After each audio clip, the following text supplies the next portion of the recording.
Bienvenue sur Teach, votre mission d'enseignement et de maturité spirituelle. La parole de Dieu est esprit et vie. Elle entre jusqu'aux profondeurs de notre homme intérieur, nous transforme, nous permet d'avoir une meilleure relation avec Dieu et nous rend capable d'influencer le monde autour à sa gloire.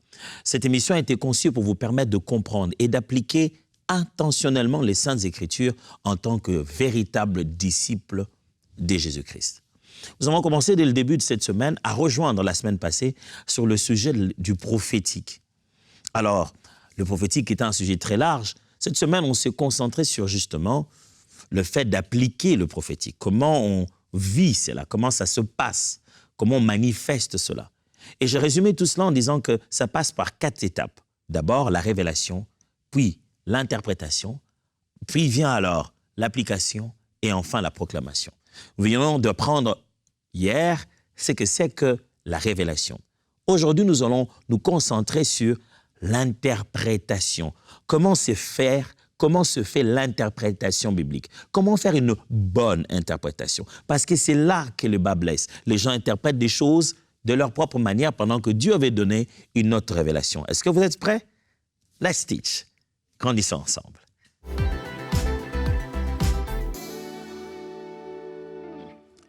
Une interprétation fait référence à l'acte de donner du sens à une révélation. Donner du sens ou une signification à une révélation. C'est ça la définition d'une interprétation. L'interprétation est l'acte de donner un sens ou une signification à une révélation, une vision ou un message prophétique. L'interprétation prophétique implique souvent, mes frères, de comprendre le message ou la vision dans son contexte spirituel, d'en discerner la pertinence pour l'individu ou toute la communauté spécifique. L'interprétation est une partie très, très importante dans le prophétique. Bien des personnes reçoivent des révélations, mais certaines d'entre elles, lorsqu'elles vont dire ce qu'elles ont reçu, ça sonne gauche, c'est pas clair. Pourquoi? C'est pas parce qu'elle n'a pas reçu quelque chose, mais elle a mal interprété ce qu'elle a vu, ce qu'elle a entendu, ce qu'elle a perçu. C'est généralement au niveau de l'interprétation que plusieurs personnes échouent dans leur manifestation du prophétique. Genèse chapitre 41, verset 12, dit ceci. Genèse 41, 12. Or, il y avait là avec nous un jeune homme hébreu, un esclave du commandant des gardes. Nous lui avons raconté nos 2 rêves et il a donné l'interprétation de chacun d'eux. Ici, il s'agit de ces 2 travailleurs de Pharaon qui sont restés dans la même prison que Joseph. Joseph a interprété leurs songes, l'un est mort et l'autre donc a vécu sur base de leurs songes. Maintenant, c'est le jour où l'Éternel amène une occasion, en fait, dans la maison de Pharaon, parce que c'est Pharaon qui a un songe, et Pharaon a besoin d'interprétation. Et du coup, ce monsieur se souvient, oh oui, il y avait quelqu'un qui avait la capacité de nous interpréter cela. Voyez-vous, quelqu'un a reçu une révélation, mais sans l'interprétation, la personne est perturbée. La personne est dérangée. Chaque fois que vous recevez une révélation pour laquelle vous n'avez pas l'interprétation, des fois votre esprit devient agité. Ça vous revient pendant la journée. Ce songe-là, ça voulait dire quoi? Ça veut dire quoi ce que j'ai vu? Parce que l'interprétation est une partie cruciale de la compréhension du prophétique. Regardez ce qu'il y a dans Juge, chapitre 7, versets 13 à 15. J'aime bien ça. C'est un bel exemple ici, vous allez voir, qu'une personne a eu un songe, une autre a interprété, et la 3e personne à qui Dieu voulait parler, les écouter par dehors. Écoutons tout ça. Juge chapitre 7, versets 13 à 15. Gédéon s'approcha et il entendit un homme raconter un songe à son camarade. « Écoute, disait-il, j'ai fait un rêve. Je voyais une miche de pain d'orge rouler à travers le camp de Madian. Arrivée à la tente, elle l'a frappé des pleins fouets, l'a fait tomber et l'a renversé sens dessus dessous, si bien que la tente était par terre. Son camarade répondit, « Cela ne représente rien d'autre que l'épée de Gédéon, fils de Joas, homme d'Israël à qui Dieu donne la victoire sur Madian et toute l'armée. Lorsque Gédéon eut entendu le récit du rêve et son interprétation, il se prosterna Puis il retourna au camp d'Israël et cria, « Tout le monde debout, car l'Éternel vous donne la victoire sur l'armée des Madians. » Belle histoire, n'est-ce pas? Ce n'est pas un prophète, c'est personne, ce n'est même pas un Israélite. Gédéon, Dieu lui dit, « Aujourd'hui, je te donne Madian. Alors lève-toi, va maintenant dans leur tente, va là-bas dans leur camp, je vais te montrer que je suis avec toi. » Gédéon arrive dans le camp, alors il écoute par-delà la tente une conversation de 2 militaires en train de se parler. L'un dit, « Ah, j'ai un songe. » Donc, Dieu m'a révélé quelque chose. J'ai eu un contact spirituel. Il ne sait même pas encore que c'est le Dieu d'Israël qui lui a parlé. Il décrit son pain. Il décrit plutôt son songe. Un miche de pain qui vient, quand ça arrive aux côtés des tentes, ça détruit tout. Son ami interprète. Il dit ça ne peut être que Gédéon, à qui Dieu, maintenant ici Dieu, a donné Madian. Gédéon quitte là-bas. Il va dire au peuple, c'est bon, c'est l'heure de partir. L'Éternel nous a réellement exaucés. Pourquoi? Imaginez qu'il y ait eu une image de miettes de ce pain d'orge. Ça voudrait dire quoi? S'ils n'avaient pas compris ce que ça signifie, ça n'est pas être un encouragement pour Gédéon. Gédéon s'est senti encouragé d'aller faire cela à cause de l'interprétation qui a été claire. L'interprétation est une étape importante dans la manifestation du prophétique. Et vous devez savoir qu'elle ne se fait pas toujours par celui qui a reçu la révélation. Deux fois, une personne peut recevoir la révélation et une autre en fait l'interprétation. Paul dit, lorsque la révélation vient en des langues inconnues et par le parler en langue, et qu'il lui faut absolument une autre interprétation, sans quoi on ne comprend pas ce que ça veut dire. Alors, mais si vous devez donner une parole prophétique, ça se passe que vous devez recevoir la révélation et vous devez interpréter. Alors, lisons 1 Corinthiens chapitre 14, verset 26 seulement. Que faire donc, frères? Lorsque vous vous assemblez les uns et les autres, parmi vous ont-ils un cantique? J'ai parlé de ça. Une instruction, une révélation, j'ai parlé de ça. Une langue, une interprétation. Que tout se fasse pour l'édification. L'interprétation est considérée ici comme une étape à part la révélation. C'est vraiment quelque chose qui peut se faire individuellement. Quelqu'un peut avoir une révélation, quelqu'un avoir une langue. Bien sûr que le mot interprétation ici est lié aux langues, mais quelqu'un parle une langue et quelqu'un d'autre interprète.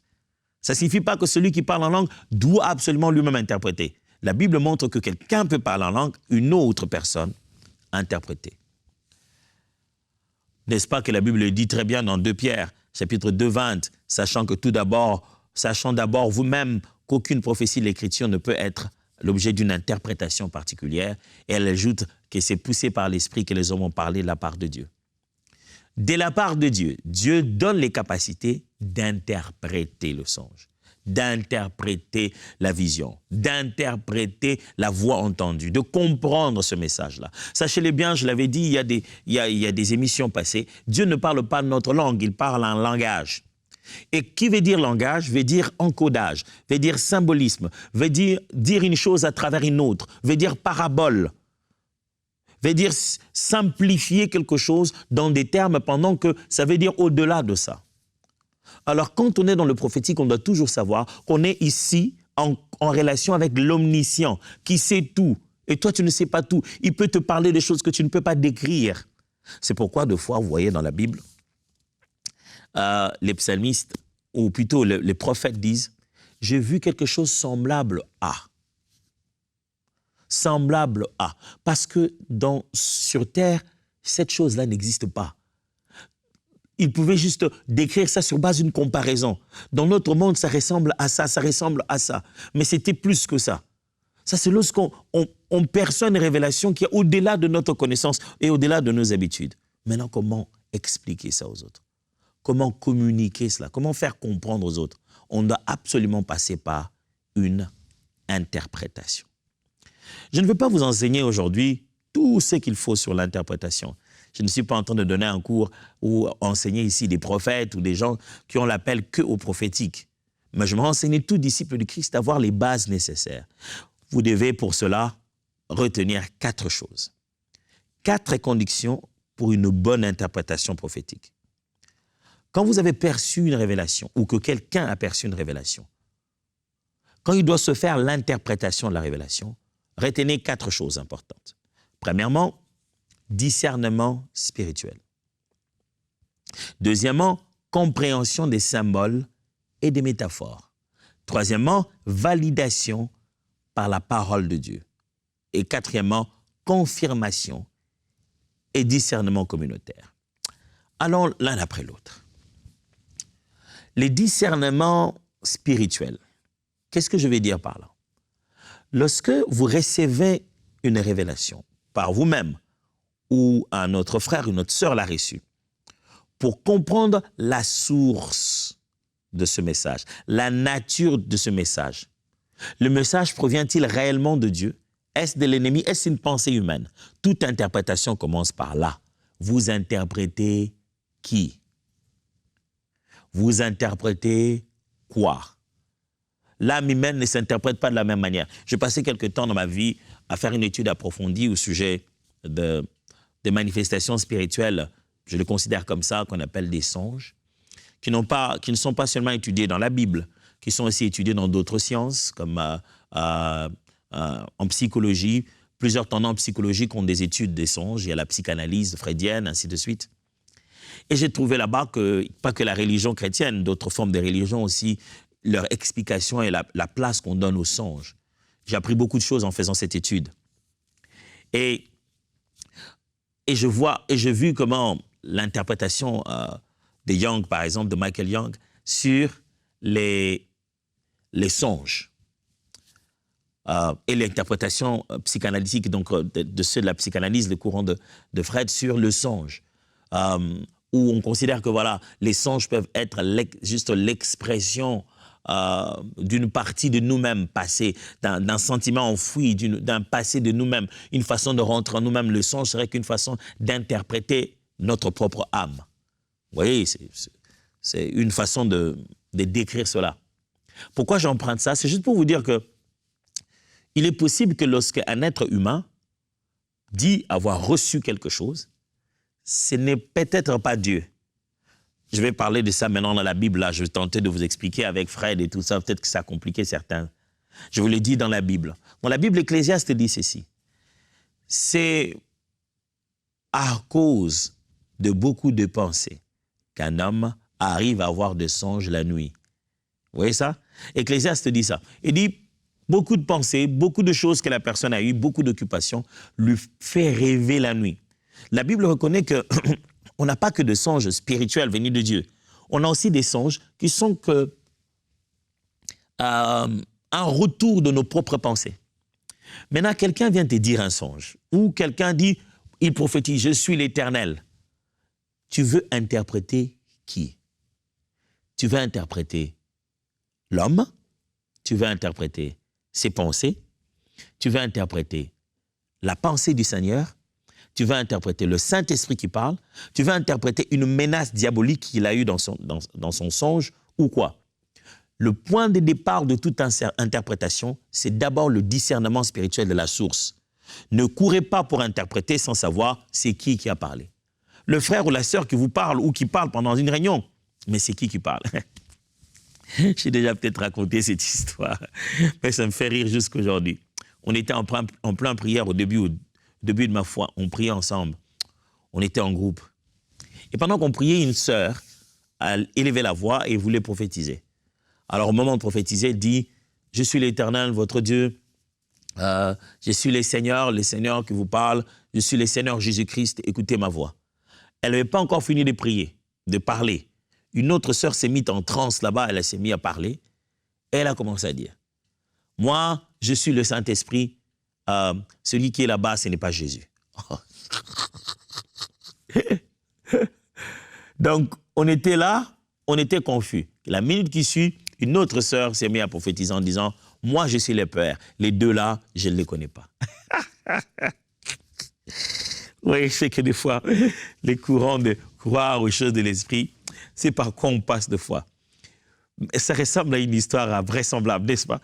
Mais pourtant, c'est vrai. Quelquefois, ce n'est pas Dieu qui parle. Les gens parlent de leurs problèmes, de leurs émotions, et ils mettent ça sur la tête de Dieu. Et si vous courez vite à interpréter sans savoir qui parle, votre interprétation sera complètement biaisée. Connaissez d'abord la source de cette révélation. Le discernement spirituel est le point de départ de toute interprétation.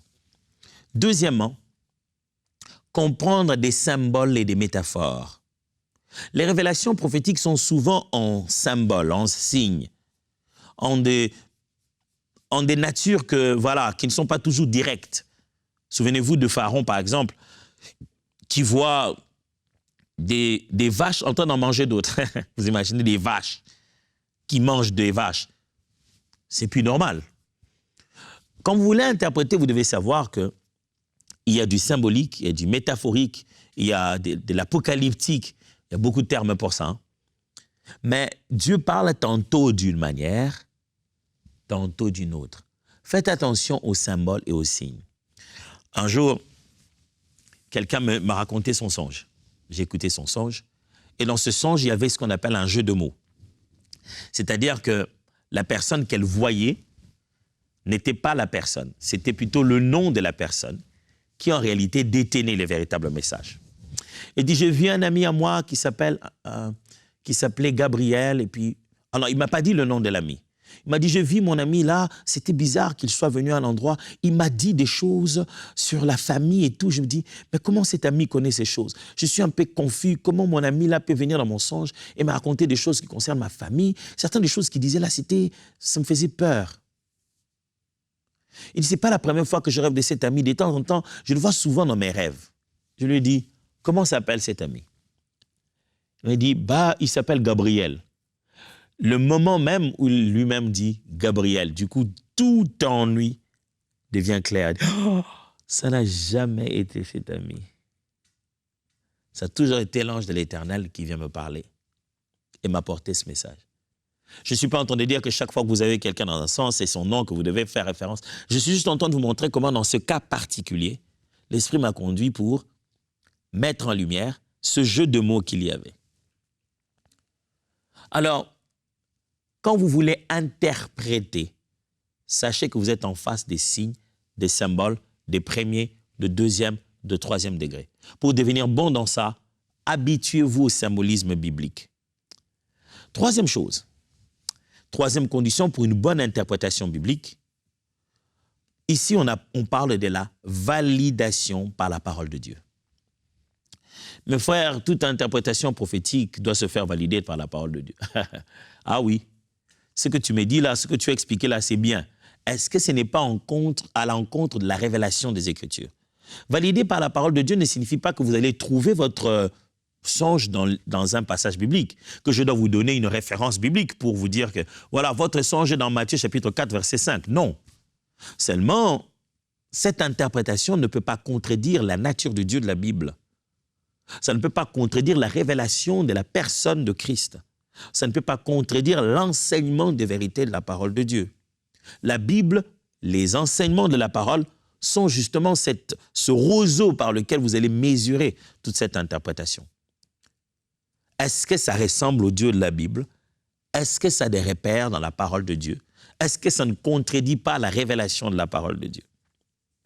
Et enfin, confirmation et discernement communautaire. Les messages prophétiques peuvent de fois être soumis à une appréciation de la communauté. Quand je dis communauté, je dis des chrétiens, pas seulement d'une seule personne. La Bible dit, je l'ai lu avec vous dans 1 Corinthiens chapitre 14, il dit, c'est l'un ou l'autre, en ce qui concerne la prophétie, que 2 ou 3 prophétisent, que les autres jugent. Vous avez entendu ça? On laisse certains exercer le prophétique et on donne à d'autres la responsabilité de juger, de confirmer et de discerner.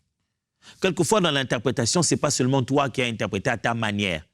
L'interprétation a besoin de fois de raisonner avec l'autre partie de la révélation de Dieu qu'il a déjà donnée aux autres. Il arrive des fois quelqu'un fait une interprétation complètement gauche. Le Saint-Esprit que lui a, le message que l'autre a, le message que l'autre a sur la même situation, on s'est dit, si on considère que ça c'était Dieu, ça c'était Dieu, ça c'était Dieu, ce que tu dis là, c'est pas vraiment la même chose. Je ne suis pas en train de dire que chaque fois qu'il y a interprétation, tout le monde doit être d'accord. Mais je suis en train de dire que l'une des choses qu'il faut apprendre à faire quand on interprète, c'est accepter d'être jugé, évalué dans cette communauté chrétienne. Accepter un discernement collectif. Accepter un retour des autres. Tant mieux pour vous encore que les autres aient considéré que vous n'aviez pas dit la vérité et que ce n'était pas Dieu, mais qu'ils savent ce que vous aviez dit ou ce que vous avez reçu. Au lieu de garder et d'imposer cela, tant mieux pour vous encore avoir un retour venant de leurs parents en disant « Frère, on a entendu ce que tu dis, bon, on n'est pas vraiment convaincus. » S'ils ne le sont pas, qu'est-ce que tu vas faire? Gloire à Dieu. Mais demain, quand ça s'accomplira, Dieu, quand il veut d'ailleurs te bâtir du crédit, il fera souvent ça. Les gens ne voudront pas faire ce que tu veux, mais ce que tu as dit s'accomplit et les gens craignent directement. C'est pour cette raison, la plupart des fois, dans le prophétique, Dieu commence très souvent par t'entraîner sur des choses qui vont, malgré tout ce que tu vas faire, s'accomplir. Très souvent, quand Dieu nous apprend le prophétique au début, il te montre des choses pour lesquelles tu ne sais rien faire. Et tu t'en vas pleurer. Dieu, pourquoi tu m'as montré alors? Je priais, j'avais vu qu'il va mourir, mais je priais, il est quand même mort. Ah bon, tu l'avais dit à qui? J'avais dit à ma sœur que j'ai vu dans mon songe qu'il va mourir. Le Seigneur m'a parlé et il est quand même mort. Mais Seigneur, des fois, quand Dieu veut nous bâtir cette réputation et cette autorité prophétique, il commence par nous révéler des choses pour lesquelles on n'a aucun pouvoir de changer. Toi, tu pleures en disant, j'ai prié, mais ça ne s'est pas accompli. Mais les autres se disent, attention avec lui. S'il rêve, ça s'accomplit souvent. À partir de ce moment, ils t'ont pris au sérieux. Alors, je sais qu'il y a beaucoup d'autres personnes là, dehors, qui sont peut-être, je vais dire, découragées, à force d'avoir eu un message et d'avoir eu l'impression que finalement, allez, il a eu un message, mais il n'a rien pu faire. Surtout quand on a vu un mauvais message ou bien quelque chose qui nous paraît être négatif, et nous paraît être à nous négative, on a tendance à vouloir l'enlever, que ça ne s'accomplisse pas, contredire cela au nom de Jésus. Certains se sont découragés parce qu'ils ont vu quelque chose de mal pour eux, mais c'est arrivé. Ils se disent, mais finalement Dieu, j'ai entendu même les gens prononcer ça comme un principe établi sur le roc. Ce qui est révélé est déjà condamné. Si Dieu a montré, c'est que ça ne se fera pas. Ouh, attention de dire comme ça. Des fois, Dieu montre pour vous dire que ça se fera, alors préparez-vous. Dieu a dit par Joseph, par Pharaon, il a compris le songe Joseph a compris le songe de Pharaon, que ça se fera. Préparez-vous, ça se fera dans tous les cas. Ce n'est pas parce que ça se fera que tu es censé subir ça de la mauvaise manière. Ce n'est pas parce qu'il y aura 7 ans de disette que tu es censé souffrir de pauvreté. Nous, ce que nous voulons, de fois, c'est aller changer ce qui est révélé, au lieu de bien interpréter et après de savoir comment appliquer. C'est là que vient la 3e étape. Comment on en fait quoi, ce qu'on a vu? J'ai compris, j'ai vu d'un oiseau, j'ai compris que Dieu est en train de parler d'une nouvelle saison, un messager. Il attend de nous quelle attitude? Dans l'exemple que je vous ai donné de Joseph ici, le Pharaon, quand il entend Joseph parler, dit oui, non seulement que la révélation est vraie, mais l'application que tu nous donnes ici, elle est meilleure. Alors, où trouvera un homme comme toi? On apprendra l'application demain. Comment on donne action à la révélation qui a été interprétée? On en fait quoi? Hommes, frères, qu'allons-nous faire? Comme ont crié les premiers interlocuteurs des apôtres lors de leur premier message le jour de la Pentecôte. L'application. On fait quoi de ça? Aujourd'hui, nous sommes dans un courant où toute application de prophétie, c'est prier ou qu'un homme de Dieu prie pour toi ou se donner une offrande. La sagesse de quoi faire de ce qu'on a reçu reste toujours l'étape, reste toujours un niveau du prophétique. Et ça, on va parler de ça demain. Mais avant tout, je me prie avec vous parce que depuis qu'on a commencé cette émission, l'Esprit de Dieu ne cesse pas de mettre dans mon cœur ce désir, ce fardeau de prier avec vous. Je crois qu'il y a beaucoup de gens qui ont manifesté des dons et des capacités prophétiques pendant longtemps dans leur vie, mais qui à un certain moment sont entrés en latence à cause d'une situation, d'une autre qui amenait de l'incrédulité, à cause d'une condamnation que le diable ne cesse pas de rappeler dans ton cœur, ou à cause d'une perte de quelqu'un pour lequel tu avais tellement prié, mais finalement, Dieu t'avait montré des choses et finalement, rien ne s'est fait. Tu l'as même vu en bonne santé, tu l'as même vu souriant, mais tu n'as pas interprété que Dieu te disait que je vais lui donner du repos. Ne t'en fais pas, il sera dans la paix. Quelqu'un a été dessus complètement et du coup, à l'intérieur de lui, la passion de choses de l'esprit, les dons de l'esprit, non. Quelqu'un s'est fait avoir parce qu'on l'a manipulé avec des soi-disant prophéties, il a sorti de l'argent, il est devenu loin de ces choses. Pourtant, dans les derniers jours, dit Dieu, je répandrai de mon esprit sur toute chair. Vos fils et vos filles prophétiseront. Vos jeunes gens auront des visions, vos vieillards auront des songes. Oui, sur mes serviteurs et sur mes servantes, je répandrai de mon esprit et ils prophétiseront. La volonté de Dieu est que dans ces derniers temps, nous soyons le plus prophétiques possible, capables de saisir la direction du Saint-Esprit pour poser les bons gestes en ces temps de la fin, afin qu'un grand nombre de gens connaissent la puissance de Dieu. Je voudrais prier pour vous qui avez perdu tout espoir au prophétique. Je voudrais prier pour vous qui avez commencé à regarder ça de loin en disant « Ah, ces choses-là, moi je vais juste rester dans la parole. » Justement, la parole parle de ça, mes amis. Justement, ça fait partie de la vie d'un disciple de Jésus. Je veux prier pour vous, afin que le Seigneur allume encore cette flamme au-dedans de vous, cette passion. Que Dieu, j'allais dire, vous redémarre. Oui, quelqu'un a comme envie d'être redémarré dans les choses de l'Esprit, qui retrouve confiance et foi. Le Saint-Esprit a toujours parlé, il a toujours été là. Lui, il a des choses à t'expliquer. C'est toi qui ne veux plus écouter. Lui, il a des choses à t'expliquer. Laisse-le t'utiliser, laisse-le te parler. Et laissez-moi prier. Père de toute bonté, merci. Merci de nous avoir donné ton esprit, aussi simplement que l'on demande du pain à un père qui le donne et non pas une pierre. Merci de nous avoir donné ton esprit. Je prie avec mes frères et sœurs qui me suivent aujourd'hui et maintenant, qui certains, parce qu'ils n'ont pas souvent bien interprété ce qu'ils ont vu, ils ont perdu tout courage d'exercer les prophétiques. Ils voient des choses, ils ne veulent même plus en parler, tellement qu'ils n'en parlent plus, ils n'en voient même plus, parce qu'ils ont toujours tâtonné dans leur interprétation et ils sont perdus. D'autres même ont vu, ont su, ont compris, mais finalement ils sont déçus par ce qui s'est passé dans la suite. Je prie maintenant pour une restauration. Restaure leur sensibilité, restaure leur passion dans les choses prophétiques. Tu as des sentinelles que tu as établies dans des familles, des sentinelles que tu as établies dans les églises, des sentinelles que tu as établies dans des couples. Lorsque la sentinelle ne veut plus regarder où vient le danger, le peuple est en danger. Je prie, réveille les sentinelles, Seigneur. Je t'en prie, réveille les sentinelles. Il y a des serviteurs de Dieu qui sont épuisés parce qu'ils ont travaillé pour Dieu, ils ont l'impression que Dieu les a déçus. Alors ils ont bloqué toute sensibilité à l'écoute de Dieu. Il y a d'autres qui sont super passionnés, mais qui pleurent, ils disent, j'ai pas assez de connaissances, il se passe des choses autour de moi, mais je ne comprends pas ça. Dieu, je prie que non seulement il y ait réveil, mais qu'il y ait aussi connaissance, la compréhension, la capacité d'appliquer avec sagesse, de la manière la plus biblique que ce soit, les dons qu'ils ont reçus. Seigneur, non seulement qu'ils reçoivent l'interprétation, non seulement qu'ils reçoivent la révélation, Père, mais qu'ils en reçoivent l'interprétation. Commence à les enseigner, Saint-Esprit, personnellement dans le cœur, à travers ces enseignements, en lisant la parole de Dieu, dans l'assemblée locale où ils sont. Commence à les mettre dans une école dans laquelle ils commencent à comprendre ton langage. Fais des amoureux de la parole, parce que c'est dans la parole que se trouve ton langage. Mon Dieu, je sais que tu m'exauces et qu'au moment même je suis en train de prier maintenant, la vie de quelqu'un est en train d'être transformée. Ses songes vont, ses nuits vont être transformées, les visions vont revenir, les songes vont revenir, son esprit va être encore, devenir à nouveau souple. L'Éternel va commencer à lui parler, il va percevoir à nouveau les sensations, son cœur va redevenir sensible à ressentir ce qui doit être ressenti, ses oreilles vont s'ouvrir à nouveau. Père, merci pour cette restauration. Dans le nom puissant de Jésus. Amen. Merci. Que Dieu vous bénisse. Dans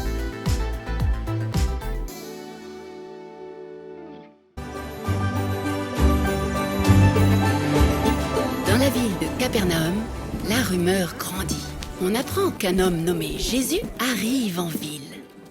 Ce qui est bien avec Jésus, c'est qu'il parle à tout le monde, petit et grand. Et il paraît qu'il a des pouvoirs extraordinaires. Jésus est arrivé! La nouvelle se répand jusqu'aux oreilles de la bande des 5. Et là, tout va très vite dans leur tête. Et si c'était la solution? Il faut à tout prix amener leur ami paralysé au plus proche de Jésus par tous les moyens. Ni une ni deux, les voilà sur la ligne de départ. Prenant avec eux maillet, très bien. Corde, indispensable. Pieu, ça peut servir. Bouée canard, Non, là, rien à voir. Un ami aux quatre coins du lit, et c'est parti mon kiki, à travers la ville. Il faut trouver la maison où Jésus est allé. Laissez passer! Convoi sanitaire urgent! La foule est tellement compacte que les voilà bloqués. Mince, si près du but. Il faut trouver un autre itinéraire. Devant, un bouchon compact. À gauche, on dirait une boîte de sardines. À droite, encore pire. Faire demi-tour? Hors de question. C'est à ce moment-là que notre ami paralytique a une idée de génie. Les gars, parle-toi! Hissez-moi là-haut! Les quatre amis unissent leurs forces et défient les lois de la pesanteur. Alors que Jésus captive la foule par son enseignement, nos amis arrivent à destination. Jésus est là, juste en dessous. Alors ce ne sont pas ces quelques morceaux de bois et épaisseurs de boue séchée qui vont faire obstacle plus longtemps. L'histoire de Jésus et du paralytique.